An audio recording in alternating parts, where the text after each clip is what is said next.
Tivemos tantas coisas maravilhosas esta noite que eu não acho que precisemos de um sermão, e a minha mensagem será breve, mas quero que todos inclinem suas cabeças por um momento para que possamos orar juntos. Muitos de vocês que estão aqui hoje ouvindo, esta é uma hora em que você está na encruzilhada de sua vida.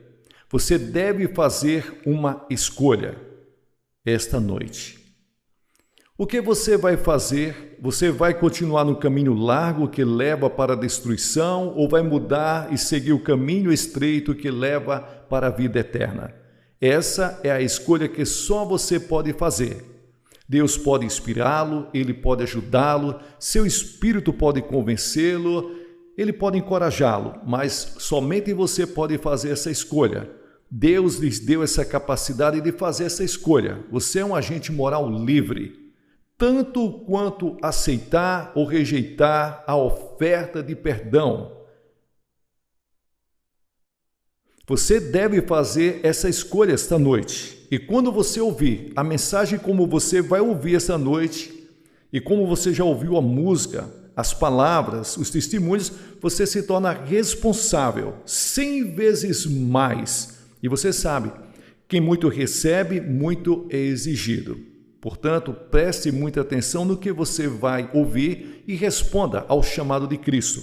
Nosso Pai, oramos para que Teu Espírito Santo convença do pecado, da justiça e do julgamento e que muitos digam sim a Cristo esta noite, pois pedimos em Seu nome que os homens esta noite, Senhor Jesus. Então, quero que vocês voltem comigo para o 9º capítulo do livro de Hebreus, 9º capítulo do livro de Hebreus. E tem uma frase dessa passagem que eu quero que usemos como um texto esta noite, que diz: sem derramamento de sangue não há remissão de pecados. Sem derramamento de sangue não há perdão. Nós lemos em nossos jornais recentemente sobre os guardas vermelhos da China, marchando pelas ruas de Pequim, gritando um slogan. E era um slogan interessante. O slogan deles era: sem derramamento de sangue não pode haver revolução. Sem derramamento de sangue não pode haver revolução. O ex-presidente do corpo estudantil da UCLA, que agora é cristão, disse a um de meus associados recentemente que o sangue é o símbolo da Revolução Mundial.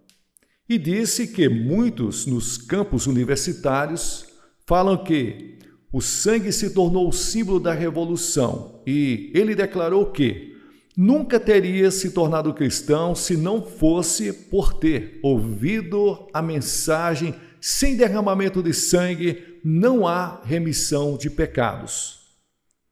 Então eu tenho certeza que todos nós lembramos disso, daquela noite trágica quando o senador Kennedy foi morto no hotel aqui em Los Angeles, e acho que todos nós nos lembramos de ver aquela poça de sangue na televisão, no chão, ou quando o presidente Kennedy foi morto em Dallas e a senhora Kennedy voltou a Washington e ainda havia sangue em seu vestido.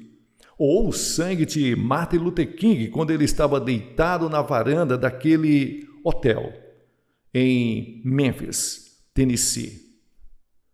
Sangue é muito interessante que quase todas as religiões do mundo usam o sangue como um símbolo ou usam o sangue para fazer expiação aos seus deuses ou ao Deus que eles servem.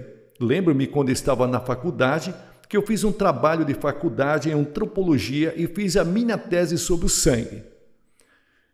Sangue em outras religiões. E você dificilmente encontrará uma religião em qualquer lugar do mundo que não usa o sacrifício do sangue. Por exemplo, os índios astecas da América do Sul, no Peru, matavam 20.000 pessoas todos os anos em seus altares para fazer expiação aos seus deuses. De onde eles tiraram essa ideia? Muitos deles faziam isso tentando aplacar a ira dos seus deuses. Li em um jornal essa semana que estão oferecendo sacrifícios ao vulcão Steve em Moscou há algum tempo. E perguntei ao meu guia por que a estrela vermelha, o que significa a estrela vermelha com 5 pontas. Ele disse, não sabe? Eu disse, não. Ele disse, a estrela vermelha representa os 5 continentes do mundo. E o vermelho representa o sangue que deve ser derramado antes que todos os continentes do mundo se tornem socialistas. Em nossos jornais, que todos os dias lemos, nós vemos sangue sendo derramado no Vietnã. E aqui mesmo, em Orange County, lemos sobre dezenas de pessoas todos os anos que são mortas nas rodovias.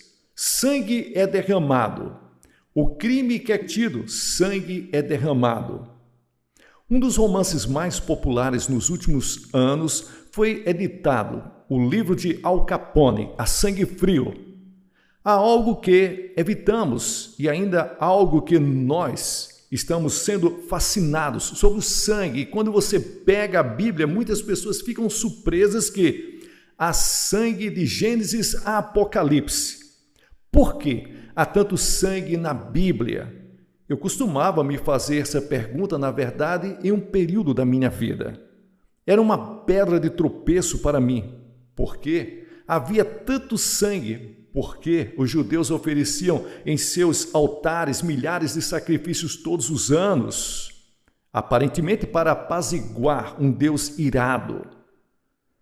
Por que damos tanto valor ao sangue de Jesus Cristo em todo o Novo Testamento?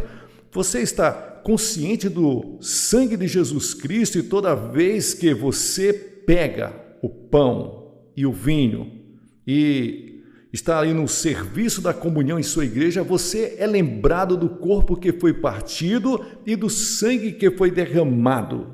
E aquele que você usa em seu serviço de comunhão é um símbolo do sangue que foi derramado na cruz do Calvário, onde Jesus morreu. E de onde vem essa ideia? Quando você se volta para Levítico, capítulo 17, no versículo 11, diz, porque a vida da carne está no sangue, e eu dei a vocês sobre o altar para fazer expiação por suas almas, porque é o sangue que faz expiação pelas almas.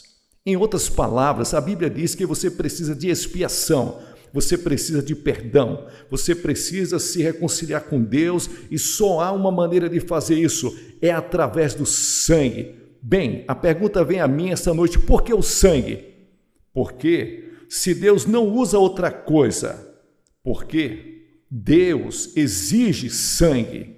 Você sabe, a ciência ainda não descobriu o que realmente é a vida.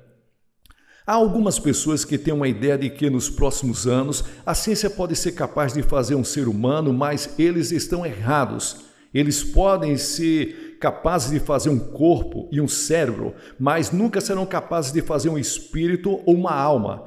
E é isso que distingue o homem de um animal. O homem tem um espírito feito para a imagem de Deus. Vivemos em um corpo temporário. Mas nosso espírito, nossa alma, sua eternidade feita para a imagem de Deus.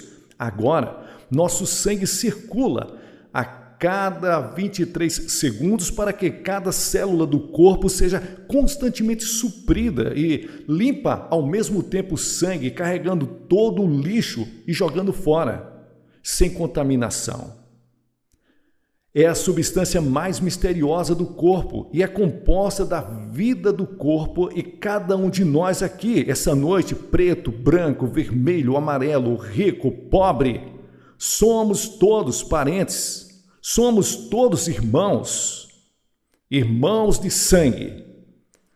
Tentem entender isso. Deus fez de um só sangue todas as nações de homens, todos nós. Estamos diante de Deus, podemos ter face diferente, mas todos nós temos a mesma origem. Viemos de Adão, todos nós temos o mesmo sangue, a mesma relação de sangue. Melvin é meu irmão, está aqui essa noite, mas todos vocês são meus irmãos e irmãs pela criação e em um sentido especial. Se você conhece Cristo, nós somos irmãos e irmãs, membros de um só corpo, de um grupo especial chamado na Bíblia de o corpo de Cristo. Mas é o sangue de Adão que corre em minhas veias. E se você é judeu, negro, branco, um gentio, pagão, um culto, é o sangue de Adão, porque esses são os problemas, porque você vê o sangue, carrega a sentença de morte. A corrente sanguínea foi contaminada por uma doença chamada pecado. E a Escritura diz em Romanos: portanto, como por um homem o pecado entrou no mundo e a morte pelo pecado, e assim a morte passou a todos os homens para que todos venham a pecar, todos pecaram. E Deus disse: Adão, no dia em que você se rebelar contra mim, no dia que você pecar, comer dessa fruta, eu digo que você não deve comer, mas se você comer, se rebelar, você morrerá. O homem deliberadamente quebrou a lei de Deus e, portanto, recebeu a sentença de morte que caiu sobre ele. Não apenas a morte física, mas a morte eterna, separação de Deus, julgamento, inferno, separado de Deus. E separado da vida de Deus por causa do pecado. Pecado de Adão. Eu sou parente de Adão, sou filho de Adão. Pelo homem Adão, o pecado entrou no mundo. E quando Adão caiu em desgraça com Deus, eu caí. Quando Adão recebeu a sentença de morte, eu recebi a sentença de morte. E hoje a sentença de morte pesa sobre todos os nossos irmãos e irmãs pelo mundo inteiro. Por isso que tem cemitérios testificando o que foi designado ao homem uma vez morrer. Mas esta é apenas a morte. Existem dois tipos de mortes na Bíblia: a morte espiritual. Muitos de vocês estão vivos fisicamente, mas sua alma está morta para com Deus. Não encontra felicidade e paz, segurança e realização nesta vida. Você pode ser rico, pode tornar-se poderoso, pode tornar-se popular, pode ter todos os bens materiais, mas se sente sem realização, nem satisfação, nem alegria. E muitas pessoas passam a vida inteira à procura de algo, coisas que eles nunca descobrem porque você tem a morte espiritual, você está separado de Deus. Agora, a segunda morte que a Bíblia chama é a morte eterna. Isso significa que quando você morre, seu espírito vive, mas está separado de Deus. Isso é morte espiritual, eterna. O homem sofre de envenenamento do sangue. Agora, há uma doença no sangue que não sabemos muito, chama-se leucemia. Muitas pessoas morrem todos os anos de leucemia. Mas há outra doença que é fatal para toda a raça humana no sangue, chamada pecado. E tem mortes, pessoas envenenadas, recebendo a penalidade da morte agora. Como podemos ser purificados de nossos pecados? Voltamos direto para Adão e Eva, quando Adão e Eva pecaram contra Deus e se rebelaram contra Deus. Deus poderia ter explodido esse mundo, criado um outro universo. Dificilmente saberíamos disso.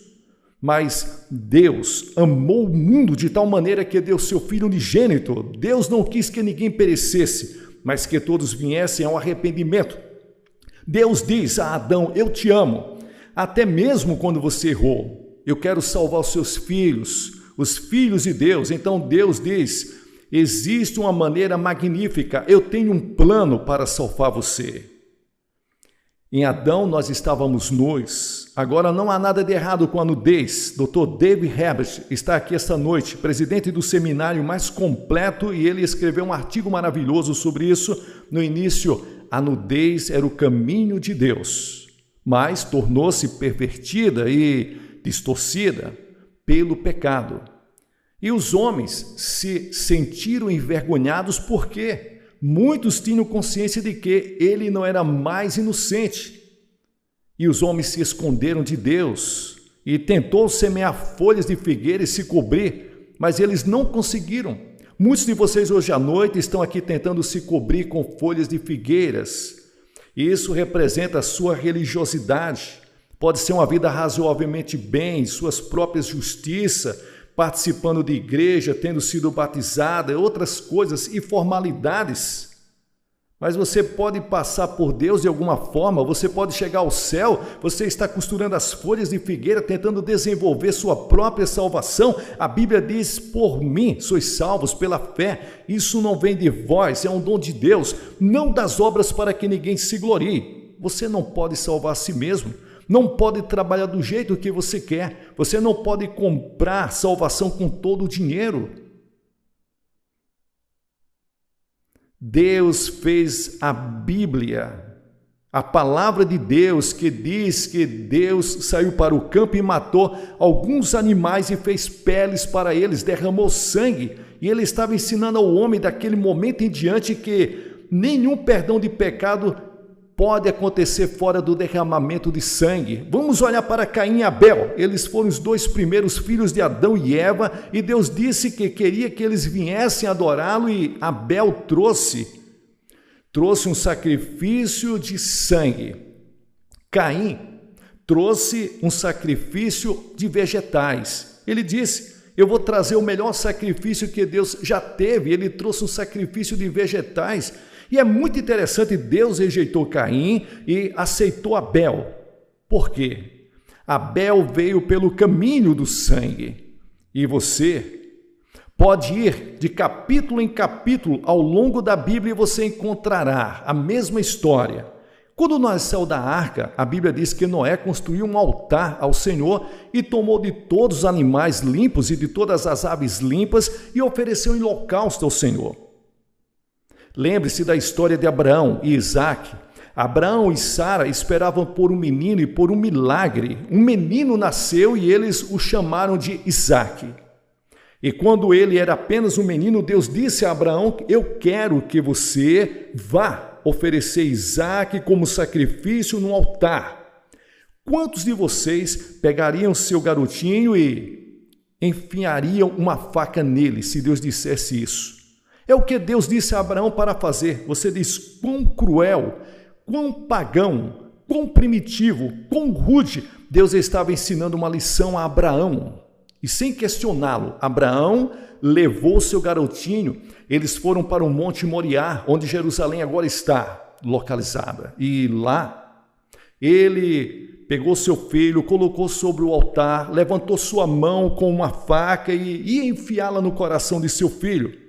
Por ordem de Deus, quando Deus parou sua mão no ar e Abraão levantou os olhos e ele olhou e eis atrás um cordeiro, pego ali pelos chifres, e Deus mandou pegar aquele cordeiro e sacrificar no lugar de Isaque. Veja, Deus estava dizendo, eu estou oferecendo aqui um sacrifício de sangue no lugar do seu filho, apontando para centenas de anos no futuro, quando ele oferecia seu próprio filho como Cordeiro de Deus que tira o pecado do mundo. Lembre-se daquela noite no Egito. Deus disse que vou destruir todos os primogênitos do Egito como um julgamento. E ele disse que quero que todos vocês, israelitas, peguem um cordeiro e matem o cordeiro e depois peguem o sangue, venha aspergir no umbral da porta e o sangue será para vocês por sinal sobre a casa onde está. E quando eu vi o sangue, passarei e não trarei julgamento sobre nenhuma casa que tenha o sangue do cordeiro. Lá, onde eu vejo, ali não havia boas resoluções, não havia lágrimas que pudesse proteger, não havia obras que pudesse proteger. Deus disse, eu verei o sangue. E posso ver naquela noite no Egito um pai, ele mata o cordeiro, põe o sangue na ombreira da porta. E então, a pequena família se senta para comer e o filho mais velho está muito tenso e muito nervoso. Ele diz, pai, eu não vivi uma vida muito boa e eu pequei, eu falhei.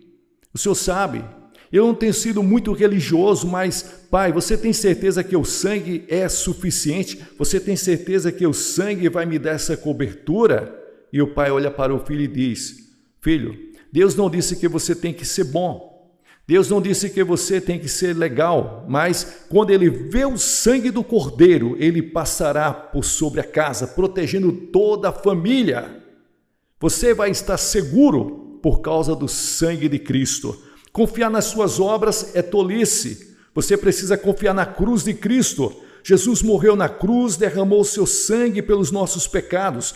Isso pode parecer tolice. Pode parecer que seja algo que seja tolo. O mundo pagão, ele olha para Cristo e acha que é tolo, é ridículo, é idiota, é imbecil. Mas a tolice de Deus é mais sábia que os homens, porque Deus escolheu o sangue.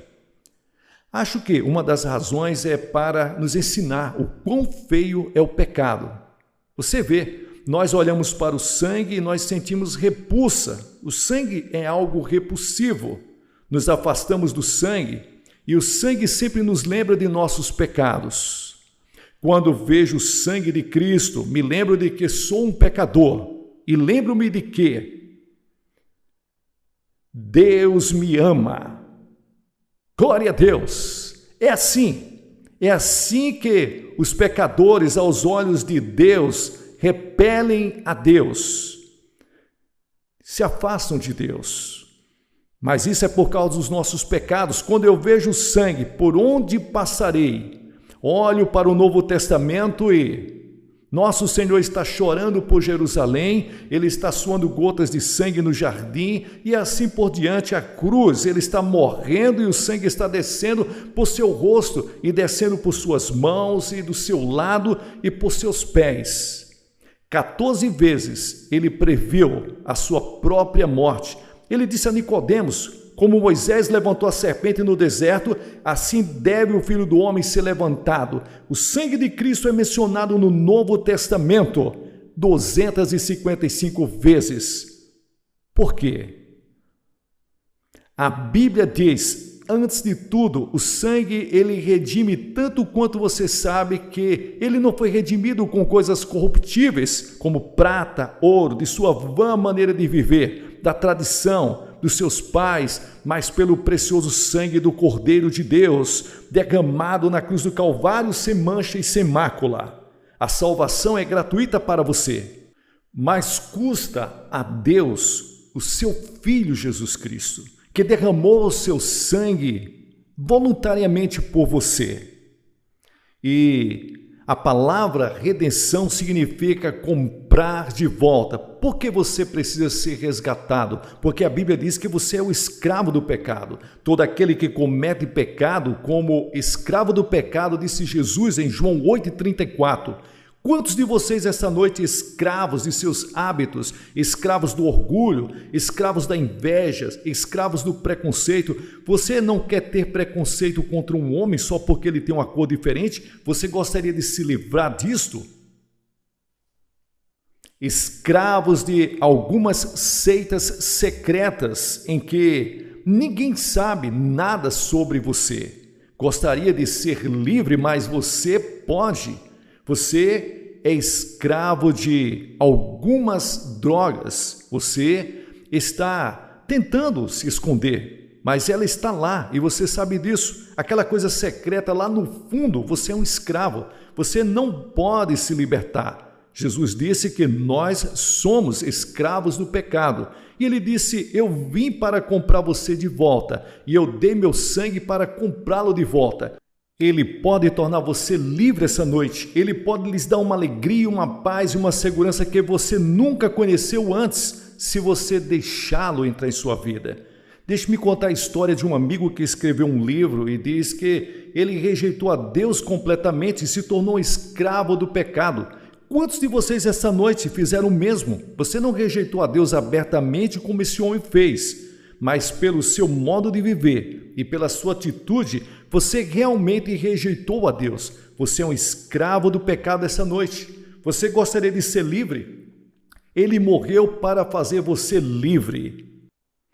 Em segundo lugar, a Bíblia ensina que somos justificados pelo sangue. Romanos capítulo 5, versículo 9. Muito mais agora, sendo justificados pelo seu sangue, seremos salvos da ira. Isso significa que nós somos justificados. Significa como se nunca você tivesse pecado.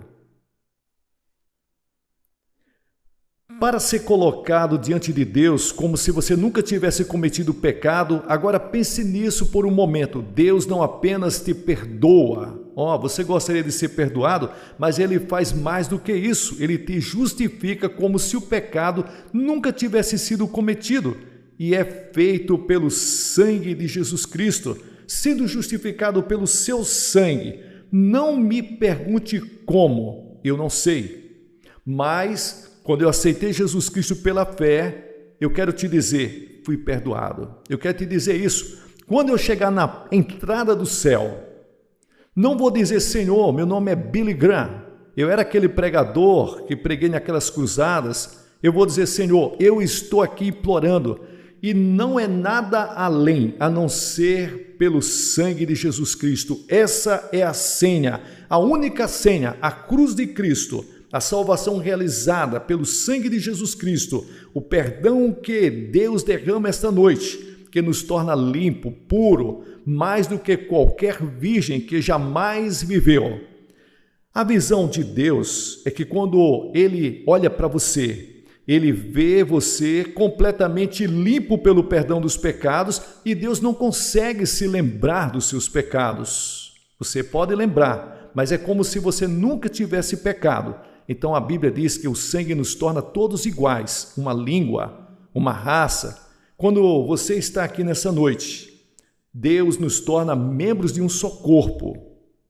Como é na realidade maravilhoso ser membro do corpo de Cristo, de todas as línguas, do mundo todo, de todas as raças do mundo. Deus nesse momento, Ele está olhando para nós como um só povo. E Ele está lá. Aos milhares, pessoas estão em todos os lugares, mas Deus está olhando como um só povo. Apesar de estar na China, apesar de estar no Japão, missionários que estão viajando pelo mundo, a Igreja de Cristo, Deus tem um só povo, aqui e ali, em todos os lugares. Eu suspeito que algum dia, quando a cortina de ferro for aberta, ouviremos histórias de avivamento que o mundo nunca conheceu. Na China, vai acontecer muito isso. Na Europa Ocidental, esta noite Deus está trabalhando onde membros do mesmo corpo. E quando eu encontrei cristãos no verão passado, eu conheci cristãos de todos os países da Europa Ocidental. Eu os conheci na Rússia, eu os conheci na Tchecoslováquia, na Bulgária, na Romênia, na Hungria. E em todos esses países eu conheci cristãos. Não estive na Albânia. E eu era o irmão deles no momento em que eu os conheci. Nós paramos ali, me deram um tapinha nas costas, nós choramos, foi emocionante nos ver ali. Quando falei com 1000 líderes na Europa Ocidental no verão passado, eles choraram o tempo todo. Eu contei histórias de membros do avivamento do mesmo corpo. Eu não sabia falar a língua deles, mas eu era um membro do mesmo corpo, estávamos unidos, nós éramos irmãos pelo sangue de Jesus. Há uma aliança de sangue ao redor desta terra que nenhum poder político pode quebrar. É um reino maior que a América, maior que a Rússia, maior que a China. É o reino de Deus. E somos membros pelo sangue de Jesus. E o sangue de Cristo traz a paz. Colossenses capítulo 1, versículo 20, diz: tendo feito a paz pelo seu sangue, pelo sangue da cruz, estamos vivendo em um mundo em guerra e a sombra de uma terceira guerra mundial paira sobre o mundo inteiro. Mas o tipo de guerra de que estamos falando aqui é a guerra que está acontecendo entre Deus e o pecado. Deus faz as pazes através do sangue da cruz. Ele faz as pazes entre você e Deus. Não seria maravilhoso ir para a cama esta noite e saber que todos os seus pecados foram perdoados, que você está justificado aos olhos de Deus e você ter paz em seu coração? E a Bíblia diz que o sangue purifica Revelação capítulo 1, versículo 5. Aquele que nos amou e nos lavou dos nossos pecados em seu próprio sangue. A Bíblia diz que o sangue de Cristo reconcilia-nos. Temos bancos de sangue em várias partes do mundo. E eu me lembro de alguns anos atrás, quando eu fui operado e quase sangrei até a morte. Eles me deram transfusões e fiquei feliz por aqueles bancos de sangue. Hoje à noite há um banco de sangue ao qual podemos recorrer pela fé, que removerá nossa culpa e nossos pecados. Você sabe que existem transplantes de coração. São os médicos que estão fazendo isso no nosso tempo, e 2 fatores determinam o sucesso da operação. Ali, primeiro, tem que haver um doador. Temos um doador eterno, uma pessoa celestial, Jesus Cristo, que morreu por nós e deu o seu sangue e deu o seu coração para você. A segunda coisa que o paciente pode é aceitar ou rejeitar o coração que ele recebe. Esse é o grande problema que eles estão encontrando agora, é a rejeição. Essa noite Deus te dá o poder de aceitar ou rejeitar. Tenho certeza que quando o coração é transplantado, já que o paciente não entende toda a química científica envolvida em todo o processo que vai ser feito, talvez o médico também não entenda tudo, e neste caso, eu sei que não entendo tudo, em nenhum lugar da Bíblia diz para que nós venhamos a entender tudo. Você só tem que entender o que a Bíblia diz, que você vem por uma fé simples, infantil. Essa é a razão pela qual Jesus disse que você tem que vir como uma criança. Ele disse que você tem que vir para ser convertido como uma criancinha. Não venha assim tentando ser intelectual, descobrir logicamente passo a passo. Você tropeçará, porque Deus não permitiu que venhamos a conhecê-lo somente pela sabedoria. Você tem que vir pela loucura do Evangelho, e a pregação da cruz é loucura para aqueles que perecem. Em outras palavras, você deve estar disposto a se tornar um tolo por amor a Jesus Cristo e recebê-lo pela fé e fazer algo que parece louco, ridículo, como Moisés levantando aquela serpente de bronze no deserto, como se isso fosse curar alguém, ou como se tivesse alguma qualidade médica, e não tinha. Mas Deus queria que fosse um símbolo de fé. Você vê, Deus quer que você venha a Ele pela fé, que você o agrade pela fé. Agradar a Deus mais do que tudo, você tem que ter fé em Cristo. Tenha fé que Ele morreu por você, tenha fé que Ele ressuscitou. Receba-o e diga: vou colocar minha confiança total nele. E então, algo sobrenatural acontece dentro de você, que nada podemos fazer para explicar. Você nasce de cima, a vida se torna nova, diferente, você tem um novo poder, uma nova capacidade de enfrentar a vida. A partir desse momento, tudo que eu vou pedir para você fazer essa noite é para que você receba Cristo.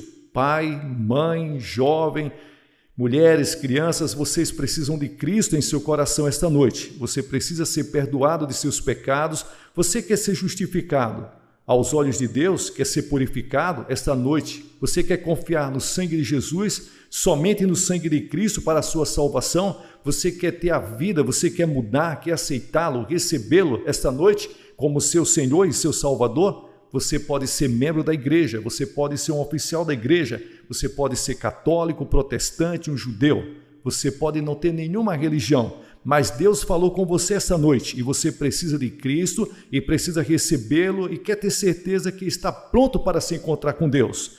Vou pedir para que faça algo e diga: eu recebo Cristo em meu coração. Se você estiver com os amigos e parentes, eles vão esperar por você. Se você veio de ônibus, eles vão esperar. Eu peço que você se aproxime, porque cada pessoa que Jesus chamou no Novo Testamento, ele chamou publicamente. Faça isso. Ao homem que estava com o braço atrofiado, Jesus disse: venha para o meio.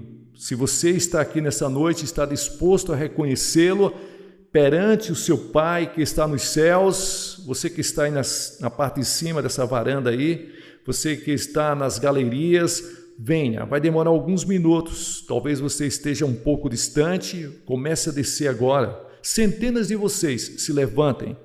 Se você veio com algum amigo, traga ele aqui na frente. Venha. Depois que todos vierem, eu vou dizer uma palavra Vou fazer uma oração, vou dar alguma literatura e um conselheiro vai aconselhar vocês depois. Aí vocês voltam e se juntam aos seus amigos. É muito simples, mas é muito importante. Pode ser a mudança na vossa vida, para começar a viver uma vida nova, uma nova direção. E eu vou pedir que ninguém saia do estádio, apenas fique lá em silêncio e com reverência e oração. Muitas pessoas já estão vindo. Levante-se e venha rapidamente.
Como você vê e está assistindo pela televisão, centenas de pessoas estão vindo agora, de todo este grande estádio, para receber a Cristo, para ter certeza que seus pecados foram perdoados, para ter certeza de que eles foram justificados aos olhos de Deus. Eles querem a paz de Deus em seus corações. Você pode assumir nesse momento o compromisso com Deus, onde quer que você esteja. Nesse momento, baixe sua cabeça em oração e peça para Jesus entrar em seu coração. Tenha uma boa noite, que Deus te abençoe.